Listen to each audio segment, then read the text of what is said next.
class 12th, Unit 8, Atom and Nuclei, Chapter 12, Atom. And this is the first video of this chapter. In this video, we will discuss about Thomson model, Rutherford model, alpha particle scattering experiment, also known as Geiger and Marsden experiment, distance of approach, impact parameter, and energy of electron. So, first of all, सबसे पहला model Thomson model, also known as plum pudding model. Thomson is a scientist who discovered electron, and on the basis of electron, he know that electron have negative charge particle. Electrons are negative charge particle and have very small mass, and the whole all over the mass of the atom is not bear by the electron. So उसी के base पर उन्होंने एक model propose किया, that is also known as plum pudding model. According to Thomson atomic model, electron present inside the atom like seed embedded in plum inside the watermelon. क्योंकि electron का मास बहुत कम है, तो जैसे सीड्स का मास प्लम वाटरमेलन में बहुत कम होता है और रैंडमली डिस्ट्रीब्यूटेड रहते हैं, तो उसी हिसाब से उन्होंने माना. एंड ऑल पॉजिटिव चार्ज क्योंकि एटम न्यूट्रल है, तो जो पॉजिटिव चार्ज बचा है, एंड मास क्योंकि इलेक्ट्रॉन के पास ज़्यादा मास नहीं था, तो all mass distributed like plum inside the watermelon. तो जो उन्होंने माना कि जो सीड्स के जैसे इलेक्ट्रॉन भरे हुए हैं अलग अलग, और जो वो पॉजिटिव चार्ज है पूरा का पूरा मास वो रैंडमली वो इक्वली पूरे में डिस्ट्रीब्यूटेड है, जैसे वाटरमेलन में प्लम भरा रहता है. लेकिन जैसे ही अल्फा पार्टिकल स्कैटरिंग एक्सपेरिमेंट जो इन्होंने खुद प्रपोज किया था 1906 में, उसके जैसे उसकी ऑब्जर्वेशन आई तो ये मॉडल फेल हो गया, क्योंकि उसके according to 99.86% maximum volume of atom is vacant, जबकि इन्होंने यहाँ तो बोला था कि पॉजिटिव चार्ज और मास पूरे में इक्वली डिस्ट्रीब्यूटेड है. तो ये मॉडल लेटर फेल हो गया. इसके बाद आया हमारे पास Rutherford planetary model of atom. Rutherford के मॉडल को न्यूक्लियर मॉडल भी बोलते हैं, और उन्होंने इसको माना जैसे कि planetary model. According to Rutherford model, entire positive charge and the most of the mass of atom is concentrated in a small volume called nucleus. यहाँ से उन्होंने एक बात तो बता दिया कि जो पूरा का पूरा मास है, मैक्सिमम मास है, और पूरा का पूरा पॉजिटिव चार्ज बहुत ही स्मॉल एरिया में कंसंट्रेट कर रहा है, और इलेक्ट्रॉन जो है जो नेगेटिव चार्ज पार्टिकल्स हैं वो इसके अराउंड घूम रहे हैं, जैसे कि प्लैनेट घूम रहा है अराउंड द सन. तो इसको प्लानिटरी मॉडल भी बोलते हैं. Electron revolve around the nucleus like planet revolve around the sun. लेकिन ये नहीं बता पाए कि ये किस ऑर्बिट में घूम सकते और किस में नहीं, और ये भी नहीं बता पाए कि स्पेक्ट्रम क्यों बनता है. ये भी नहीं बता पाए कि अगर ये इलेक्ट्रॉन घूम रहे हैं तो फिर इनकी एनर्जी रेडिएट होते साथ ही इसको कोलैप्स कर जाना चाहिए. तो इन्होंने की भी कुछ लिमिटेशंस थी. Now Rutherford alpha particle scattering experiment, जो गाइगर एंड मार्सडन साइंटिस्ट जो दो थे, इन्होंने काउंटर भी बनाया. इन्होंने 1911 के आसपास इसको फंक्शनिंग किया और इसकी कुछ ऑब्जर्वेशंस ली.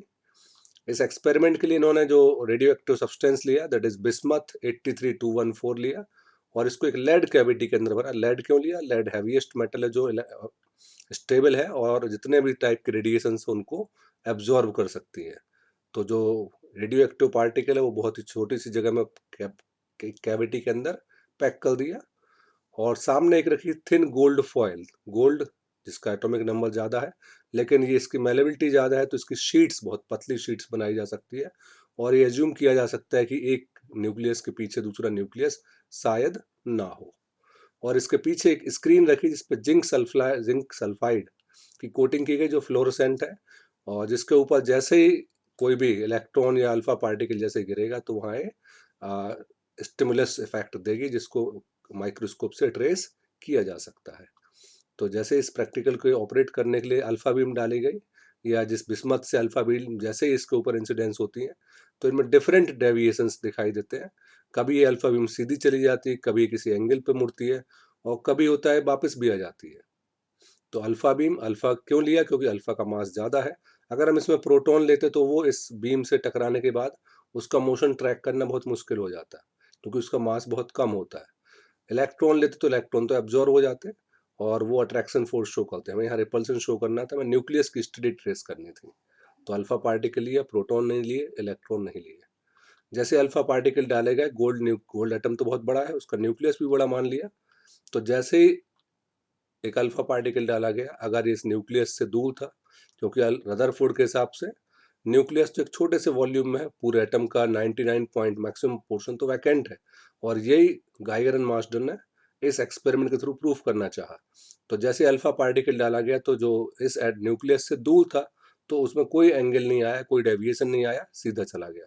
उसके पास वाले में जो थोड़े से और पास लेके आए, अब ये न्यूक्लियस, क्योंकि न्यूक्लियस हैवी है as compare to alpha particle, तो हल्का सा डिफ्लेक्शन शो हुआ। और पास से लाए तो डिफ्लेक्शन और बढ़ गया।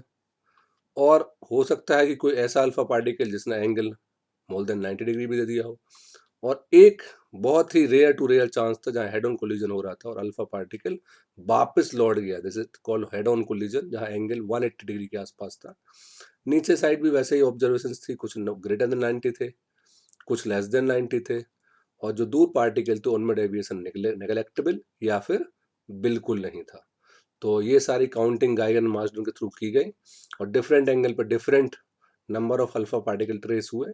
इसी स्कैटरिंग को जिंक सल्फाइड पर ट्रेस किया गया माइक्रोस्कोप के थ्रू, और फिर ऑब्जर्वेशंस फाउंड किए गए और एक ग्राफ ट्रेस किया गया। इससे पता पड़ा कि जो स्कैटरिंग एंगल था वो मैक्सिमम के लिए 0 डिग्री था। जो स्कैटरिंग एंगल मैक्सिमम के लिए 0 डिग्री था, ये 0 लेस एंगल के लिए सबसे ज़्यादा नंबर ऑफ पार्टिकल थे, और जैसे जैसे आप ज़्यादा एंगल देखते गए तो वहाँ आपको number of particle, alpha particle, कम मिलते गए। तो जो क्योंकि मैक्सिमम पार्ट तो वैकेंट है तो उनके ऊपर तो कोई असर नहीं होना चाहिए, तो वो तो बिल्कुल बगैर कोई डिफ्लेक्शन के निकल गए मैक्सिमम पार्टिकल्स। और यही अल्फा पार्टिकल एक्सपेरिमेंट की मेन सक्सेस थी। और इसकी कुछ ऑब्जर्वेशंस आए, ये आपकी एनसीईआरटी में डायग्राम बना हुआ है, same to same alpha particle source, lead bricks, alpha particle beams और डेविएशंस। और इसमें एक वर्ड स्पेसिफिक लिखा हुआ है कि only 1 in 8000 get the head on collision. तो ऑब्जर्वेशंस और उसके अकॉर्डिंग कंक्लूजन क्या है अल्फा पार्टिकल एक्सपेरिमेंट के, most of the alpha particle that is 99.86% passes straight through the gold foil, मतलब इन पे ये न्यूक्लियस के कांटेक्ट में ही नहीं आए, ये अल्फा पार्टिकल न्यूक्लियस के कांटेक्ट में नहीं आए, सीधे निकल गए। It indicate that the most of the space in an atom is empty.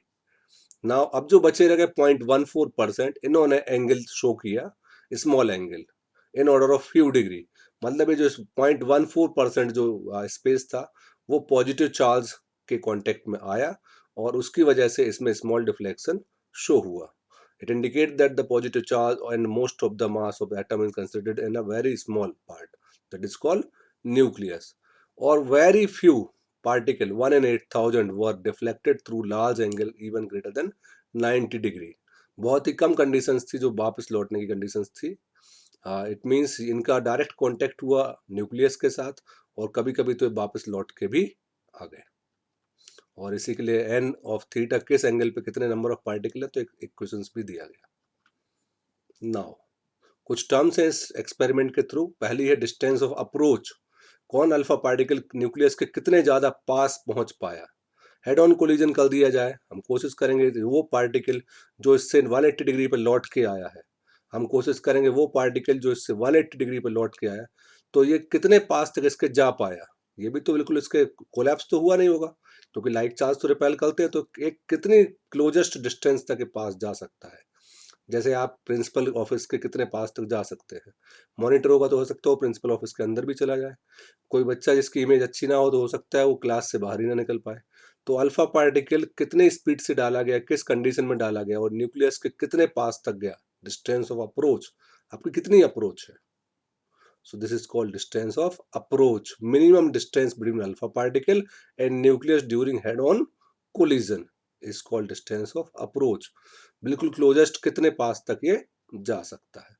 तो हाफ एम वी इसको काइनेटिक एनर्जी इक्वल टू, और ये जो इक्वल टू हुई ये रिपल्सिव फोर्स से इक्वेट हुई, तो 1/4 epsilon 2z 2 into E charge of alpha particle और z into E charge of nucleus upon R, इसको इक्वेट कर दिया हमने। तो जैसे हमने इसको इक्वेट किया तो दैट इज आर कितनी रेडियस हमें मिलती है, that is 1/4 epsilon naught 2z e square upon half m u square. Next impact parameter. Impact आपका, आप किसी को कुछ समझा रहे हो तो कितना इम्पैक्ट पड़ता है उस पर। अगर आप कोई शूटिंग का गेम खेल रहे हो तो आपका क्या इम्पैक्ट है, आप अपने टारगेट से कितने पास हो, कितने क्लोज हो, दैट इज इम्पैक्ट। तो एक अल्फा पार्टिकल डाला गया तो वो सेंटर के कितने पास से गया, जितने पास से जाएगा उतना ज़्यादा इम्पैक्ट होगा और उतना ज़्यादा एंगल होगा. It means this is the perpendicular distance between path of the alpha particle and nucleus. ये अल्फा पार्टिकल ऐसे डाला गया, इतने पास से गया, तो ये इम्पैक्ट था. अगर ये बिल्कुल साथ में हेड ऑन जाता तो शायद इम्पैक्ट क्लोजेस्ट होता. और जितना ज़्यादा इम्पैक्ट होगा उतना ज़्यादा एंगल बनेगा, जितने ज़्यादा दूर जाएगा उतना कम एंगल बनेगा, जितना कम इम्पैक्ट पैरामीटर होगा उतना ज़्यादा एंगल बनेगा. अगर ये बिल्कुल हेड ऑन में ही गया तो वापस भी लौट सकता है. So this is the vertical distance between the path of alpha particle and nucleus. The perpendicular distance of the velocity vector of alpha particle and the center of nucleus when it is far away from the nucleus is known as impact parameter. कितने पास से गया. अगर ये impact parameter कम हो जाएगा तो angle ज़्यादा हो जाएगा. अगर इम्पैक्ट पैरामीटर 0 डिग्री हो गया, 0 हो गया, तो ये 180 डिग्री भी हो सकता है. और अगर इम्पैक्ट पैरामीटर ज़्यादा हो गया तो एंगल 0 भी हो सकता है. मतलब इनवर्सली प्रोपोर्शनल टू है. ये इम्पैक्ट पैरामीटर का फॉर्मूला हो गया. और इम्पैक्ट पैरामीटर इंक्रीज करोगे तो स्कैटरिंग एंगल कम होगा. और इम्पैक्ट पैरामीटर अगर आपने 0 कर दिया that is head on collision हो गया, 180 डिग्री पे लौट के आ जाएगा और दैट इज इक्वल टू 180. और the particle alpha particle retrace their path, वापस लौट के आ जाएगा. नेक्स्ट टॉपिक है इस चैप्टर का, that is energy of electron of an hydrogen atom. अगर इलेक्ट्रॉन है, सबसे सिंपल है, एटम्स एटॉमिक मॉडल है, हाइड्रोजन का माना गया है. तो हाइड्रोजन के एटॉमिक मॉडल में एक प्रोटॉन है और एक इलेक्ट्रॉन है. और इलेक्ट्रॉन की एक ही ऑर्बिट बनेगी क्योंकि एक ही इलेक्ट्रॉन है. ये इसके अराउंड घूम रहा है. तो ये इसमें इस इलेक्ट्रॉन की कितनी एनर्जी होगी ये हमें निकालना है. घूम रहा है तो उसके पास काइनेटिक एनर्जी तो है ही, लेकिन यहाँ पर दो फोर्स हैं जिनकी वजह से घूम रहा है. पहला फोर्स है सेंट्रीपिटल फोर्स और दूसरा है इलेक्ट्रोस्टैटिक फोर्स. तो इलेक्ट्रोस्टैटिक फोर्स का फॉर्मूला 1/4 Q1 Q2/r². और सेंट्रीपिटल फोर्स का फॉर्मूला mv²/r. यहाँ दोनों चार्ज हैं, ये भी प्रोटॉन, 1 प्रोटॉन, और इलेक्ट्रॉन 1 इलेक्ट्रॉन. तो यहाँ E इंटू ई कितना हो गया, E².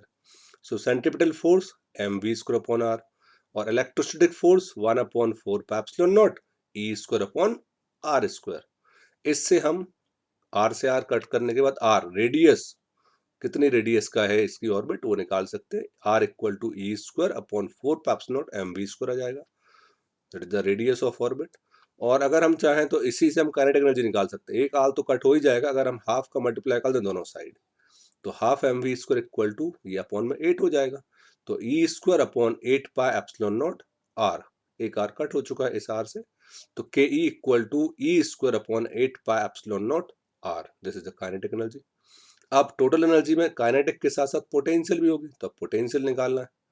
पोटेंशियल के लिए हमारे पास क्या फॉर्मूला है, potential equal to work upon charge. तो work equal to q into v. So work equal to q, यहाँ पे क्या है, इलेक्ट्रॉन, और इसका पोटेंशियल. तो पोटेंशियल का formula W = E into V. Potential का फॉर्मूला 1/4πε0. और जो चार्ज है वो माइनस ई है, एक प्लस ई और एक माइनस ई, तो -E/r. और यही वर्क डन इसकी पोटेंशियल एनर्जी कहलाएगी. So potential energy equal to -E²/4πε0r. Now total energy U = ke + pe. So pe हमारे पास -E²/4πε0r है, प्लस पोटेंशियल काइनेटिक एनर्जी हमारे पास हाफ mv² के फॉर्म में E²/8πε0r है. दोनों में देखें 4πε0r कॉमन आ सकता है, यहाँ -1 बचेगा और यहाँ +1/2 बचेगा, तो -1/2 बचा रहेगा. That is U = -E²/8πε0r. जो कि अगर हम चेक करें तो ये तो हमारे काइनेटिक एनर्जी के इक्वल है, बस यहाँ साइन माइनस का नहीं है. It means U = -ke. ये भी आपसे पूछा जा सकता है, 2 नंबर का इजी सा डेरिवेटिव है. Prove that energy of an electron is numerically equal to its kinetic energy. Thank you.